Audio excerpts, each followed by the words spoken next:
will not be tolerated.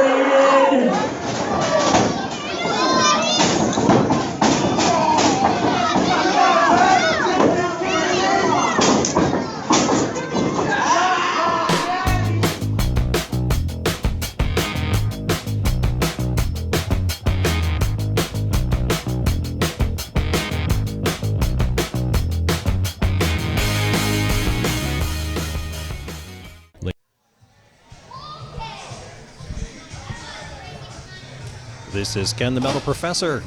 You are listening to the Northwest Indiana Wrestling Action Program.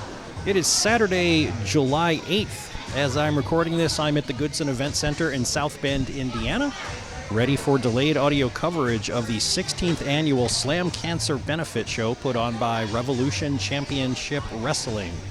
This is one of the highlights of the year for that promotion, and every dollar made through ticket sales and raffles and all that good stuff. Maybe not alcohol sales, I don't know about that, but pretty much all proceeds go for the Center for Hospice Care in St. Joseph County. So it's a really good event. The order of matches includes a couple of preset challenges.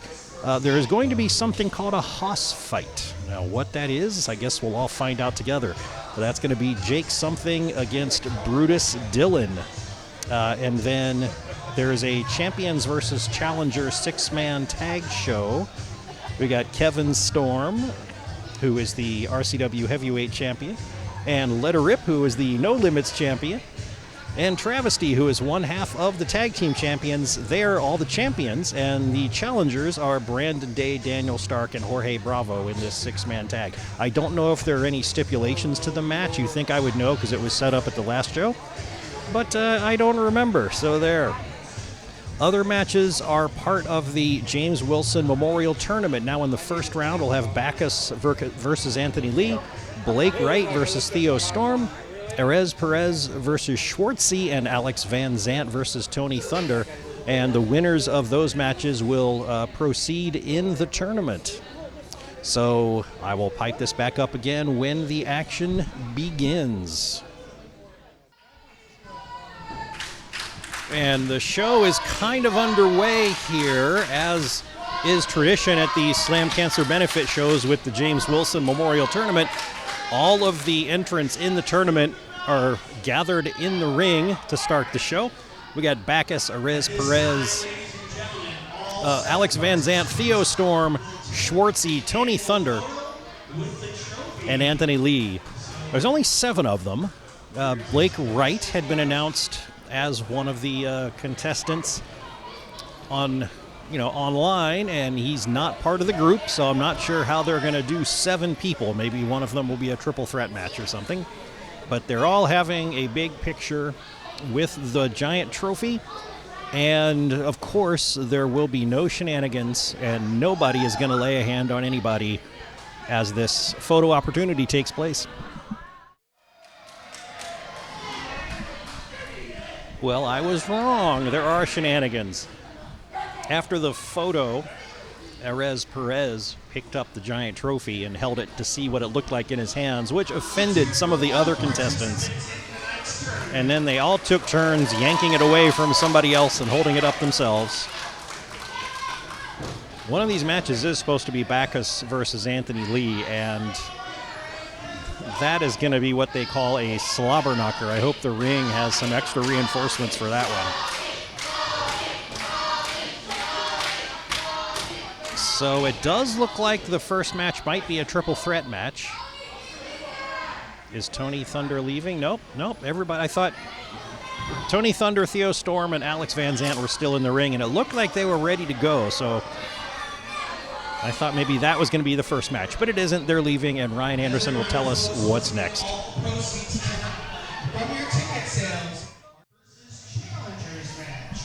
Ryan Anderson took a while talking about the raffle and the concession stand, which has now made me hungry, so I may have to visit it. The opening match is going to be the Champions versus Challengers 6-man tag.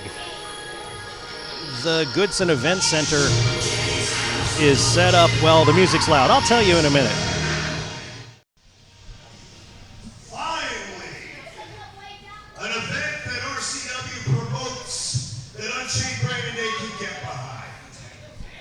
This is Unchained Brandon Day, the first one to the ring, and he grabbed the mic. Nobody wants to stop cancer more than me, but the difference is I understand what the cancer in RCW is, and that is paper champion Kevin Storm. As a matter of fact, this whole promotion is on life support right now because of him. But that's fine. Because Unchained Brandon Day is the knife, the surgical precision that's going to cut that cancer out and take over. Shut your mouth. See, this is exactly the problem. You don't have to like me, and I don't give a damn if you do. So now you have to say, go ahead, keep going, I got all that. Go ahead. Yeah, I can do it too, you little brat.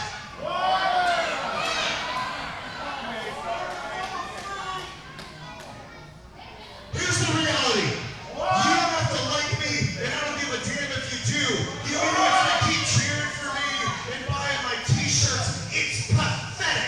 Because you're trying to live through me because you want to be me. And that's just not the reality for any of you. So tonight, when I carry this patchwork team to victory, and I get my title match under the stipulations that I choose, that will guarantee me victory. You guys understand I'm not going to give you a chance to keep saying what yet, right?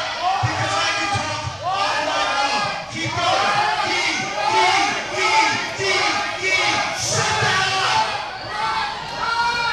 I guarantee whichever one of those three punks is unfortunate enough to get caught in the transmission tonight. They tap or they pass out, and then I guarantee two more things. I will be the next RCW Heavyweight Champion, and this is going to hurt. All right, well, the campaign speech is over. Got 5 other people to introduce to the ring, but Unchained Brandon Day said his piece. He comes to the ring with chains, so I think he's chained Brandon Day, but what do I know? Because he has them. They're not. He's not because he still has them, so I don't.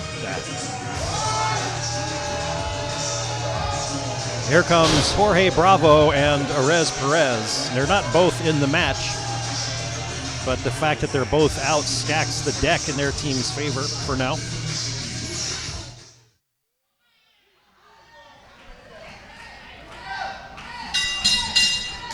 All right, a good ring bell sound there to kick things off after 10 minutes of introductions. There's 6 people to come out. That took a while. So we got Brandon Day, Jorge Bravo, and Daniel Stark against Kevin Storm, Let Her Rip, and Travesty. This is the Champions versus Challengers match. So on one team, you have 3 RCW champions with various titles, Kevin Storm, Travesty, and Let Her Rip.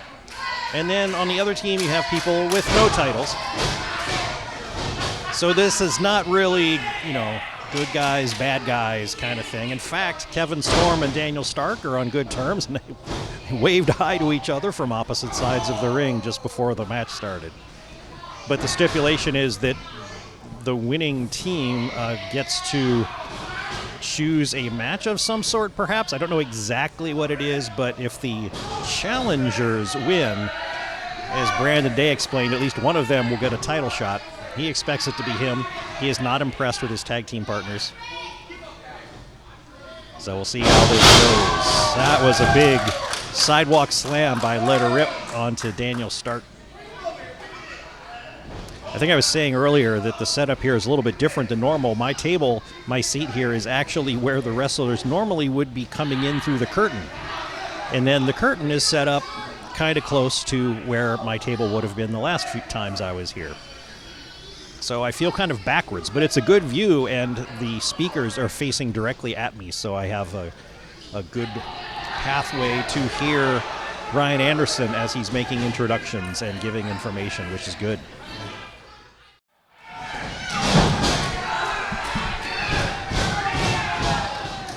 There's been quite a tornado now of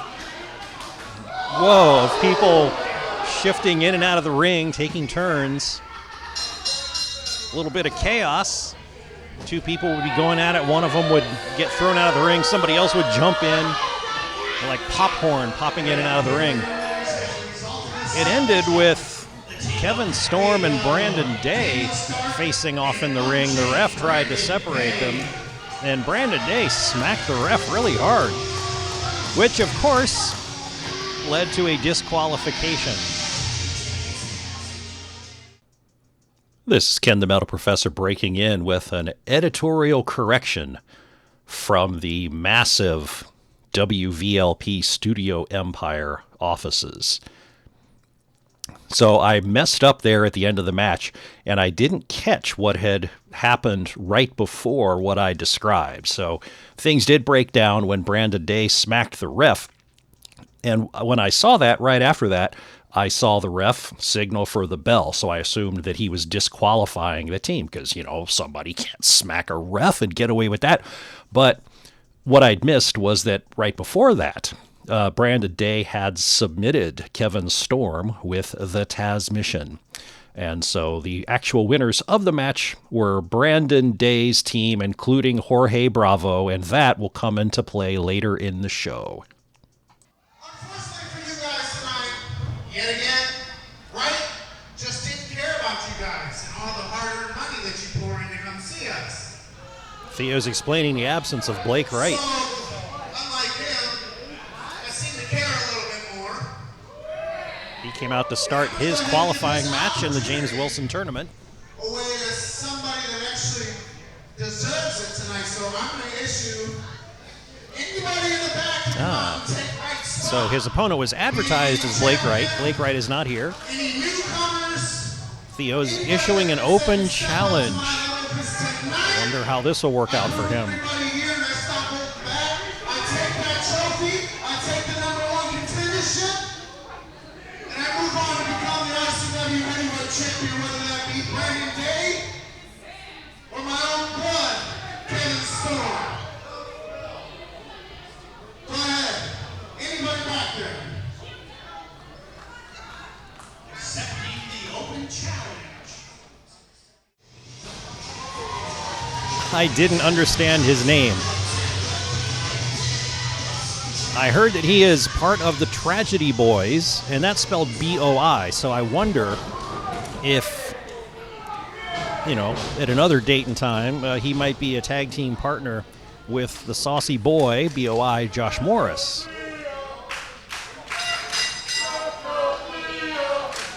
So we'll just have to see how this goes. Theo versus person whose name I will figure out later and edit it in here, perhaps.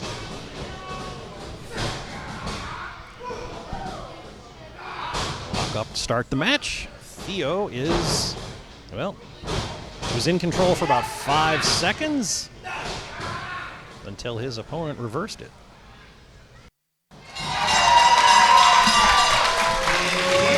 And Theo Storm wins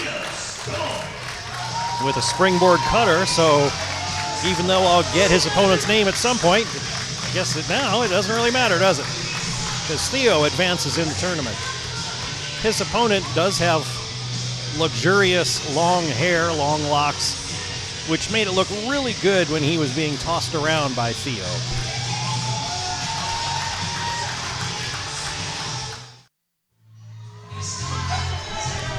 This next match is another first-round qualifying match in the James Wilson tournament. It's going to be Bacchus versus Anthony Lee.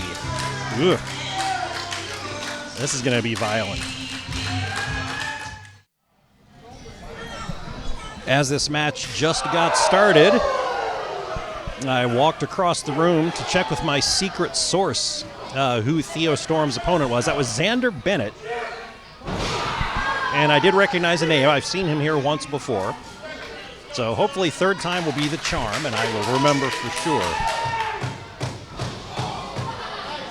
On the way back, I stopped at the cash bar window. And as I was sitting down, Anthony Lee delivered a humongous senton into the corner on top of Bacchus, which rattled the entire ring. Now Bacchus has control. He's about to run from one corner to the other, and a big splash onto Anthony Lee.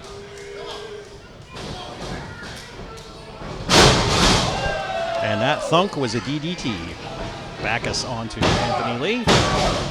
Only for a 2 count, too soon in the match to get a pinfall, but every kick out requires energy, and you've only got so much.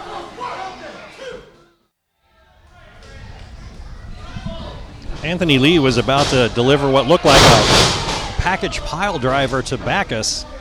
Bacchus grabbed Ref Ray and pulled him into the clump,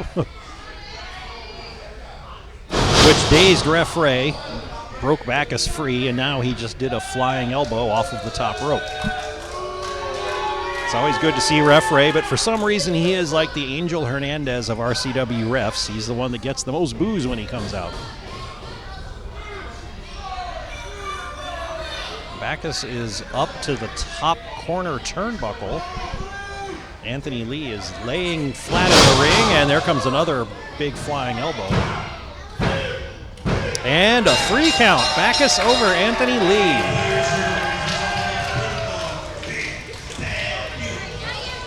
Theo Storm may be regretting that he won his match, because he may end up facing Bacchus later. This next match is another match in the James Wilson Memorial Tournament. It's going to be Arez Perez versus Schwartzy. Now, Arez came out with his tag team partner Jorge Bravo to stack the odds, while Schwartzy, being a man of science, knows that game, and he brought out his own backup in the form of a dancing teddy bear. It's somebody in a full-size teddy bear outfit with furry arms and a head. So Jorge better watch out.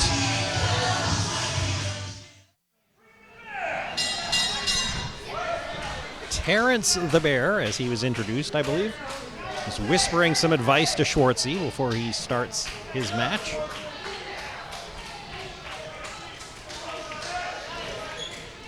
Jorge does not offer any advice for his tag team partner.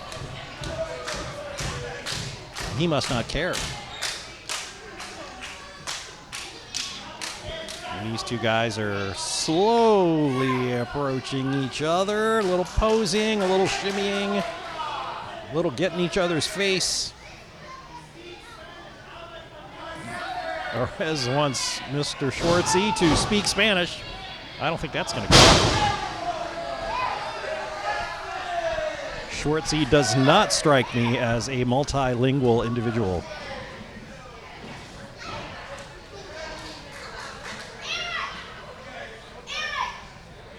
We'll see if he's good at getting out of arm bars.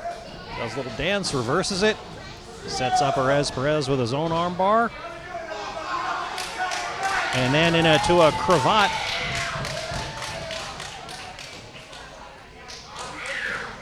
Which Arez gets out of. Wrestling chess going on here. You know, surprisingly, this match had been mostly clean for quite a while. Jorge Bravo and Terrence the Bear have not gotten involved. But Perez just grabbed a handful of Schwartzy's hair from behind. He's yanked him down to the mat. But Schwartzy's turned it around into an ankle lock on Perez. Meanwhile, Jorge snuck back through the curtain for a minute and came out with a chair, steel chair, which he is set gently up on the side of the ring.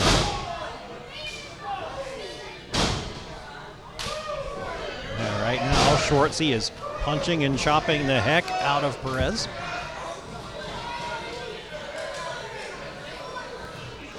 He's got him backed into a corner.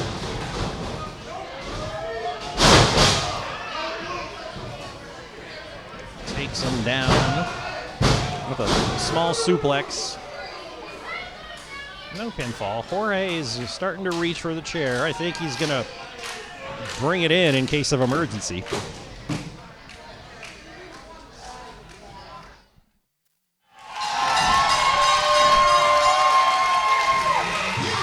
So the two men were kind of tangled up together, rolling around a little bit. And at some point, Schwartzy just stopped the movement with a pinfall. Sort of as a surprise. Surprised me that Jorge hadn't brought the chair in yet. He just slid it into the ring towards Perez, but Schwartzy has smartly jumped out of the ring. You know, if all of this ends without the Bear taking his chair shot to the head, I'm going to be disappointed.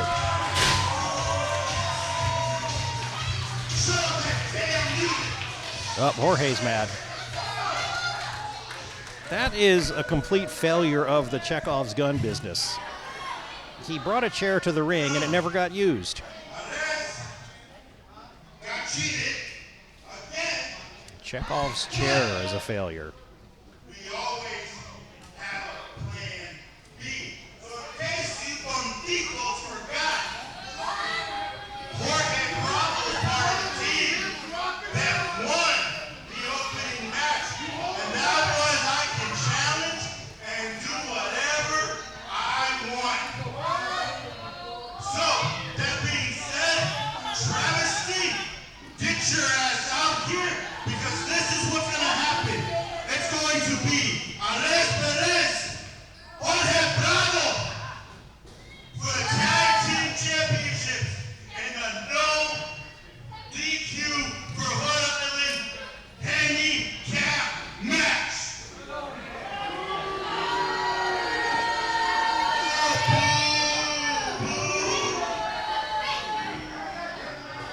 So Jorge is cashing in on his team's victory in the opening Champions versus Challengers match, and he's called for a handicap match with Jorge and Perez taking on Travesty, who is half of the RCW Tag Team Champs. His partner Sean Sparks is here, but he still has an arm injury, so he's unable to compete. Now he doesn't have the cast anymore, so he's getting better. But he's not in his ring gear. Doesn't look ready to go. He is with Travesty coming to the ring. I mean, Sean Sparks is wearing his glasses, and you can't hit a man with glasses, so he's definitely not getting involved here. See if Travesty can hold his own, or I don't know. I mean, Jorge set the terms. It's a handicap match. I don't know if that means Travesty can't bring out a surprise partner. And now both Jorge and Perez attack Travesty in this no DQ match as called by Jorge Bravo. Travesty's fighting out of it, but not for long.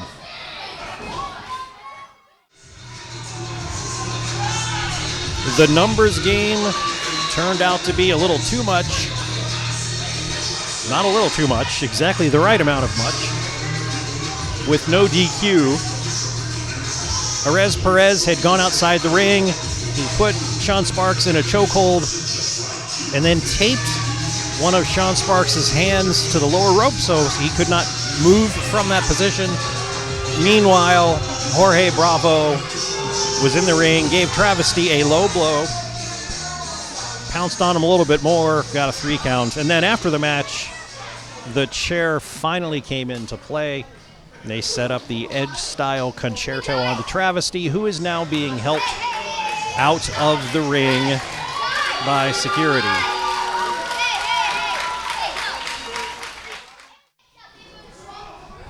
So at the end of that, Hood Island are now RCW Tag Team Champions. The final preliminary match in the James Wilson Memorial Tournament. Tony Thunder versus Alex Van Zant. And as soon as the bell rings, Van Zant ducked out of the ring to taunt the crowd a little bit. Now he's getting back up there.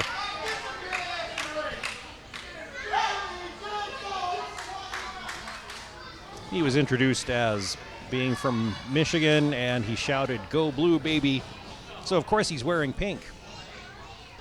Well, I guess the match hadn't started because the ref is checking Van Zant right now. There we go. There's the start of the match.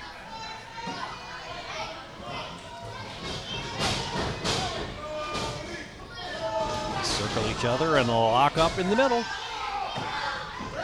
And Van Zant uses a little bit of hair to guide Tony Thunder into the corner.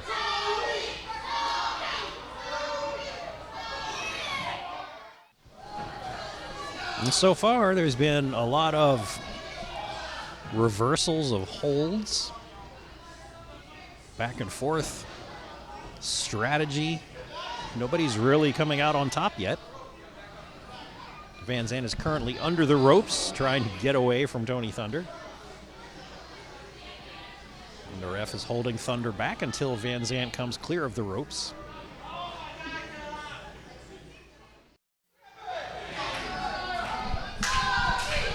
Both men were outside the ring for a second. Ref was up to a 6 or 7 count. Alex Van Zant slammed Tony Thunder into the turnbuckle post from the outside. He got into the ring. Now he's stomping on Tony Thunder as Tony Thunder rolls back through the ropes. Just standing there with his foot on Tony Thunder's chest and told the ref to count. He got up to it too.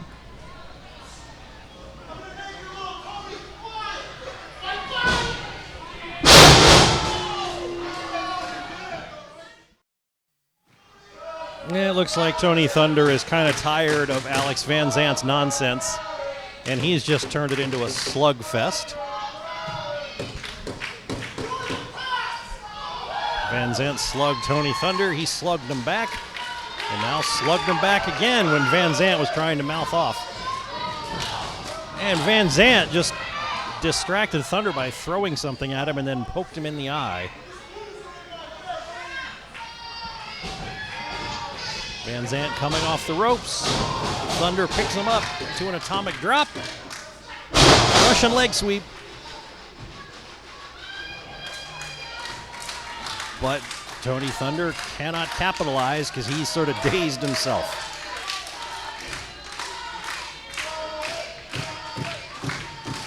Van Zant is up in one corner, sagging. Thunder runs from across the other side, meets a boot. Van Zant goes outside the ropes to try to slingshot himself back in, but Thunder just sort of ran into him, and Van Zant dropped onto the ring apron, which, as you know, is the hardest part of the ring. And Thunder brings him back in for what looks like an attempt at it looked like an elevated DDT, but with rotation.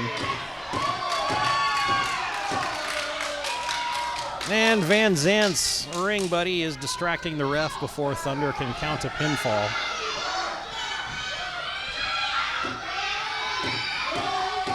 Which allows Van Zant to sneak over and grab his belt while the ref's back is turned. And he clobbers Tony Thunder with it. And there's your 3 count. Alex Van Zant advances in the tournament. You are listening to the Northwest Indiana Wrestling Action Program on WVLP 103.1 FM in Valparaiso, Indiana. It is the second half of the show here at the 16th annual Slam Cancer Benefit Show, Revolution Championship Wrestling. There were 4 matches in the first half, elimination matches for this tournament. 2 of those winners, Backus and Schwartzy, are in the ring right now. Schwartzy is getting the worst of it, and his friend Terrence the Bear, who comes to ring with him, is looking on with concern. You can tell because his big bear costume head is covered by his 2 big bare hands covering its eyes because he can't look. During intermission, there was a long raffle giveaway of many items donated for the cause. Raised a lot of money for cancer care at the Hospice Center of St. Joseph County. Some wrestling-related items, some Chipotle gift cards. an autographed, smushed up trash can from a South Bend street fight earlier in the year. Many different things people wanted to have. It's one of those things where everybody bought lots of tickets, $1 a piece, and then you dump them into the cups next to the items that you wanted to win, and then they went through and made drawings out of each of the cups to figure out who won. So far, it's been all Bacchus here. Oh, there's a punch from Schwartzy.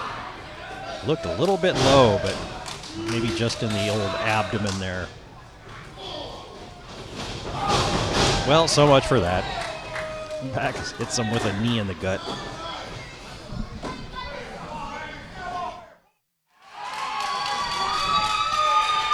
Both men stood there slugging each other, taking turns toe-to-toe for a while. And they went into the corner and rolled back out of it and came up with Schwartzy putting Bacchus in an ankle lock. But Bacchus is just grabbing Schwartzy's hair and slamming Schwartzy's head into the mat multiple times. Bacchus is limping a little bit. Schwartzy's going right back to the ankle again. Bacchus rolled out of it. He's got Schwartzy up in a big cradle. And didn't really do much. Schwartzy slid out of it. Now Schwartzy's going for the figure four.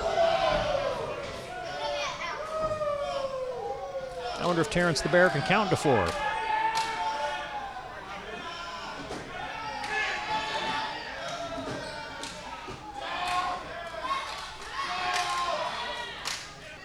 Bacchus is trying to drag himself to the ropes, and he made it.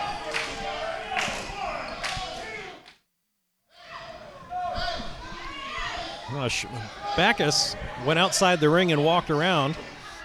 Ended up face to face with Terrence. He's picking on poor Terrence. Terrence is asking the ref for some protection, and the ref Max Recon is telling the Bear to get back through the curtain. He's a sad bear. And while Max Recon has disappeared, escorting the Bear out, Bacchus has slammed Schwartzy's own cooler that he brings to the ring into his head,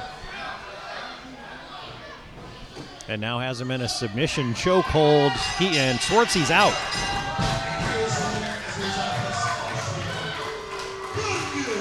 So Bacchus is the winner due to ref interference, of all things, at least indirectly.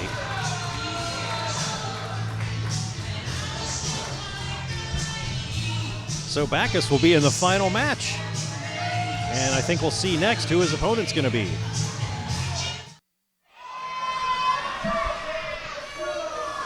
The second semi-final match here in the tournament is Alex Van Zandt versus Theo Storm. Theo Storm was introduced first. He came out the curtain, and before he had even taken 2 steps, Van Zandt charged out from behind the curtain behind him and smashed him in the head with Van Zandt's ever-present plastic Starbucks cup.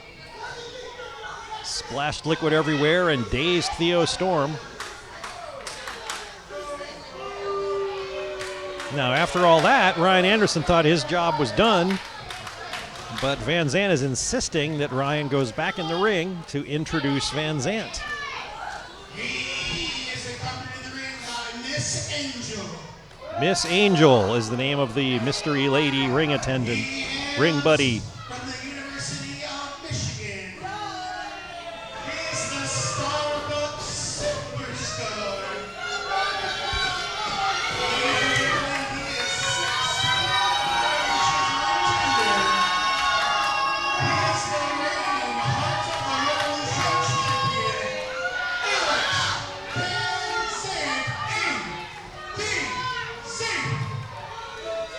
I figured since Van Zandt demanded his introduction, I should make sure we all heard it.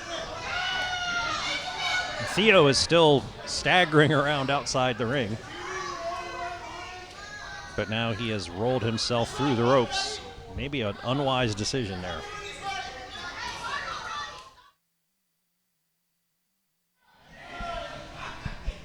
Theo Storm is gingerly rolling himself back into the ring for like the 5th or 6th time. It's been a cycle. If he comes in the ring, he gets viciously attacked by Van Zant, and then either he rolls himself out of the ring or Van Zant throws him back out of the ring.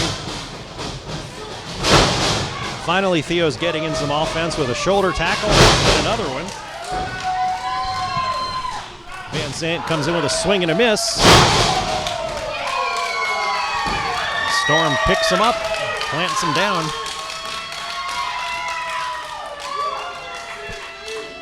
Gives him the "you can't see me," a little shimmy, and a forehead, and a fist to the forehead. Tries for a pinfall, but that's not going to work already. But this is the first sustained offense Theo Storm has had so far.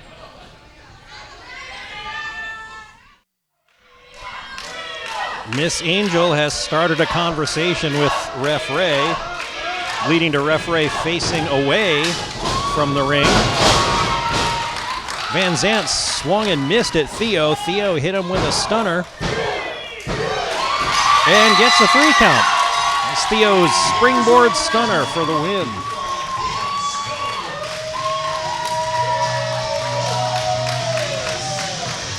Looks like Miss Angel did not help. And so in the final match of the James Wilson Memorial Tournament, in a little while here, will be Theo Storm versus Bacchus. And between now and then, before Theo Storm's demise, most likely,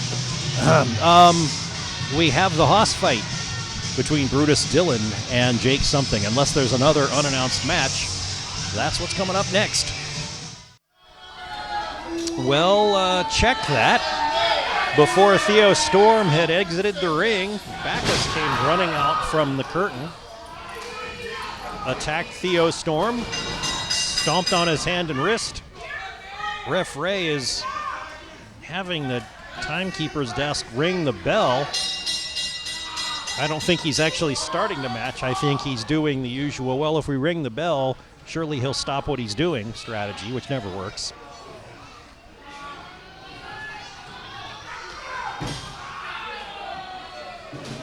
So Bacchus is beating on Theo Storm. I don't think this is an actual match, because Ref Ray is just standing on the outside.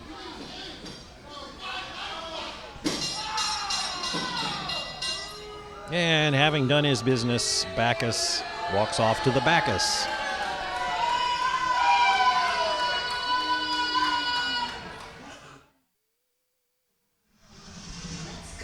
All right, there is at least one other match in the mix. And I guess I do remember seeing this one on a card on social media.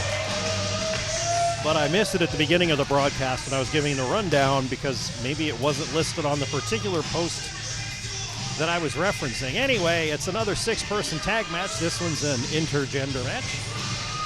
We've got Just Business,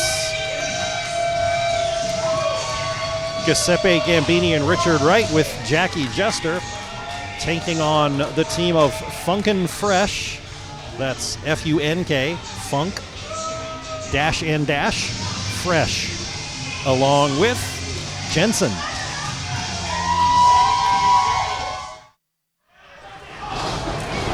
Jackie Jester lured Jensen in with the prompt of a polite handshake, just to end up smacking her across the face.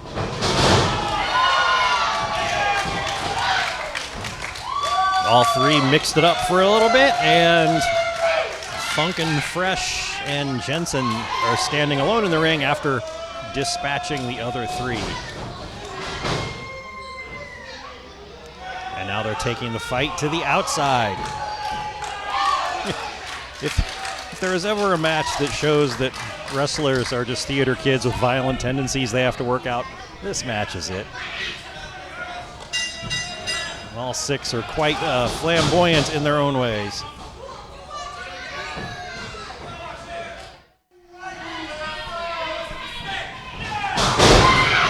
Jackie Jester got tagged into the match when Mr. Fresh was still the opponent for the other team. And she actually gave him the business for a little bit. Whipping him into corners, splashing. Went for a pinfall until Fresh got out of it. Wrestled his way free and then turned around ready to strike. And then he realized he was about to strike Jackie Jester and he stopped because he was a man of conscience. And he tagged in Jensen instead. Jensen came in the ring. Jackie Jester scuttled for her corner, tagged in Richard Wright, who had no compunctions about clobbering Jensen. But Jensen got the best of him. So she eventually tagged in Mr. Funk. Mr. Fresh walked off back through the curtains, and I'm not quite sure why.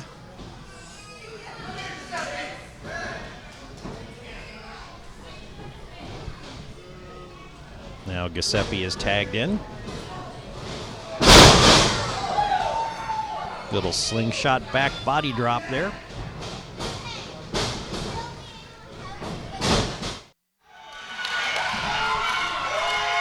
Jackie Jester delivered some pretty impressive suplexes to Mr. Funk, and now we know the reason why Mr. Fresh had gone behind the curtain, because he just came out wearing a dress, and I guess the whole quandary of whether he should hit a girl goes away if he's also wearing a dress. Not also, but if he's wearing a dress. And he and Jackie Jester just double clotheslined each other. So all that work, and now for one move, and both of them are down. And he's tagged in Jensen, who makes it into the ring with Jackie Jester, and she dives out and runs away.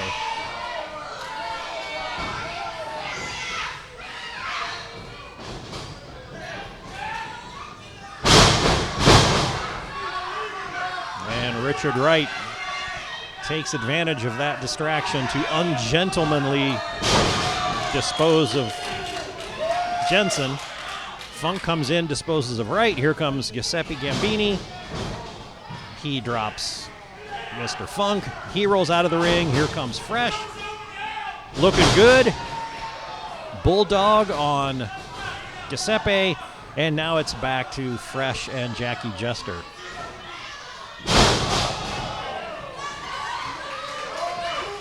She puts him up for a tilt-a-whirl neck breaker. I know it's called something else. Fresh was face down. Jackie put him in a tilt-a-whirl and dropped him on his face. Now it's Jensen and Jester. I guess tags aren't the thing anymore in this match. But Jester rolled up Jensen and gets the pinfall.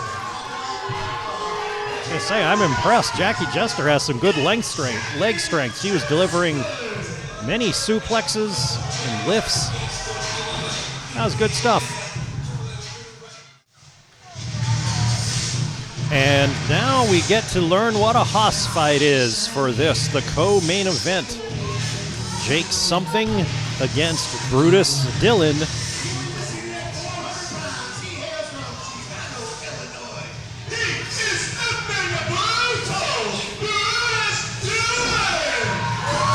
You gonna tell us what a Haas fight is, Ryan? No, I guess not. Okay.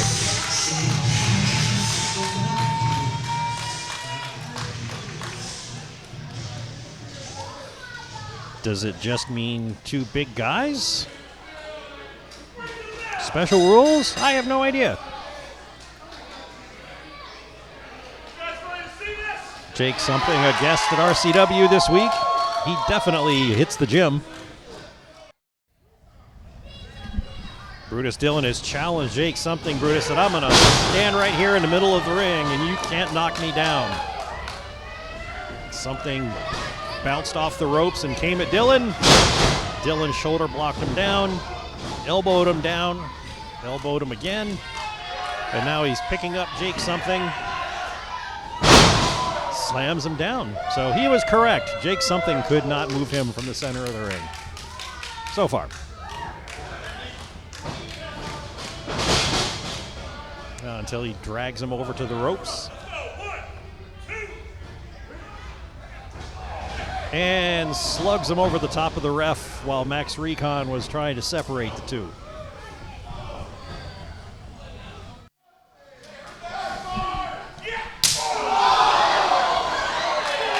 That was Brutus Dillon collapsing the chest of Jake Something. They're both outside the ring on the floor. The ref was trying to get them back in the ring, and Jake said, that one wasn't as good. Jake held up his hand and said, no, we've got business to finish out here. And so Max Recon actually stopped counting, turned into a slap fight, which so far Brutus Dillon is winning as they go around the ring.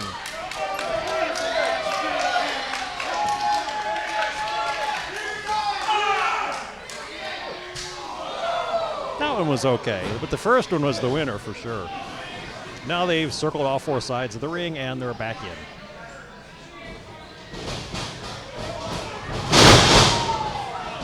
And Jake Something gives a tackle to Brutus Dillon's leg. Takes it out from under him.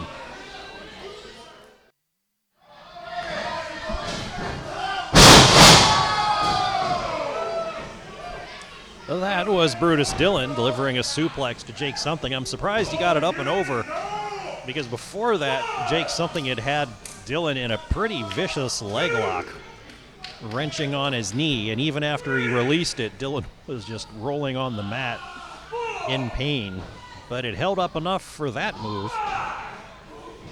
Well, both men hobble to their feet on opposite corners. Dillon charges in for a forearm.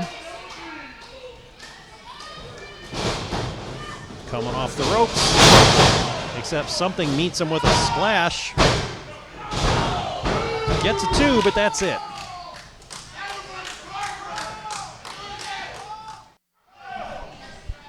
The straps have come down for Brutus Dillon, so he means business now. He's got Jake in a choke. Oh, but Jake fights his way out of it and slings Dillon towards the corner. Max Recon was in the corner. So Max took the brunt of a full Brutus Dillon. And while Recon was standing back to the ring, recovering, Jake Something delivered a low blow to Brutus Dillon and just went for a pinfall, but he only got two. Dillon actually heaved him up, so he got some air. And now Jake Something is pointing his finger at ref Recon there.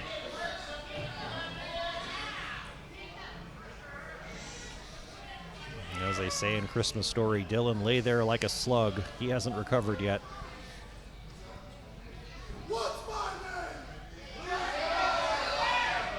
Jake asks, "What's my name?" and delivers a forearm right to Dillon's noggin.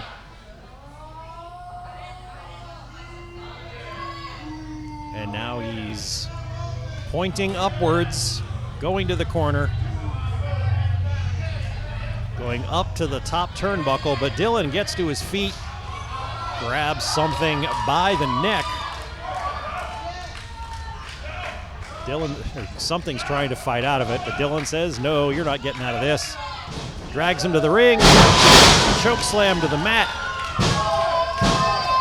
and 3. Brutus Dillon wins the Haas fight, which turns out is just a normal wrestling match called a Haas fight because the two men in it are very large. As the kids on the internet say, two big meaty men slapping meat.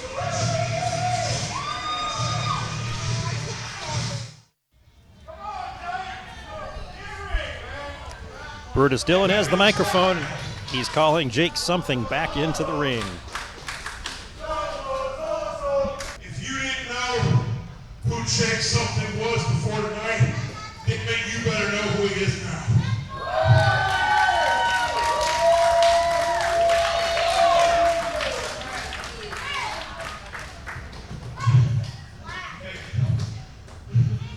All BS aside, thank you for giving me the fight of my my life. Thank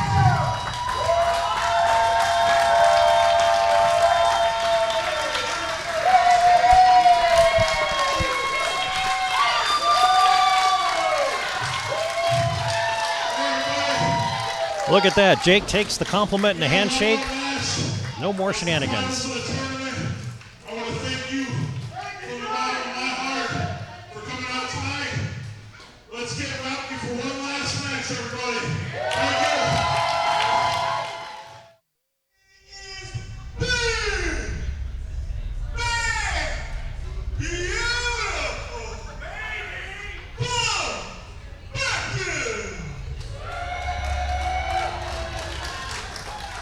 Well, the introductions for the main event are underway. Bacchus is in the ring, and some music played. Nobody came out as the opponent. Ryan's trying again. There he is. Theo Storm coming out, clutching his left arm.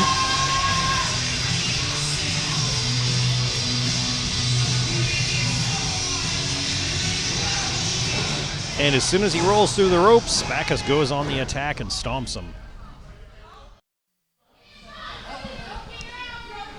The match has only now gotten into the ring.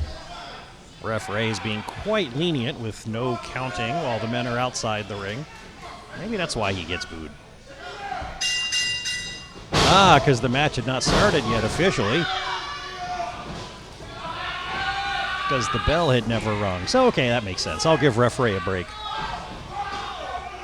But all along, Bacchus has been working on that sore left arm of Theo.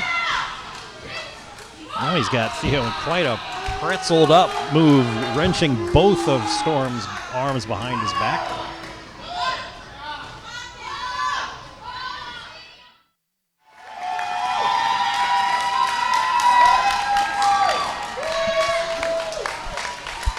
Well, that came out of nowhere. I didn't even have the audio on.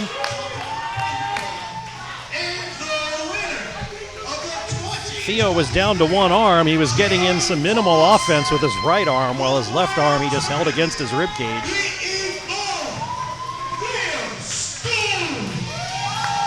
But Bacchus dropped Theo Storm to the mat in a corner, came off the ropes, landed on Storm, and rolled farther into the ring, and Storm just kind of came up behind him and gave him the old whoops-a-daisy roll-up, and got a 3 count.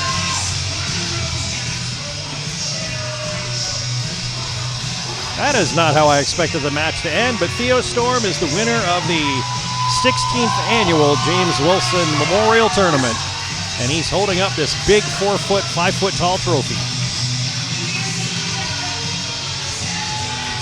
And that is all from the Goodson Event Center in South Bend, Indiana. Almost 3.5 hours of wrestling. I'm Ken the Mental Professor. This has been the Northwest Indiana Wrestling Action Program, covering Revolution Championship Wrestling's Slam Cancer Benefit Show 16 years in a row now for a good cause.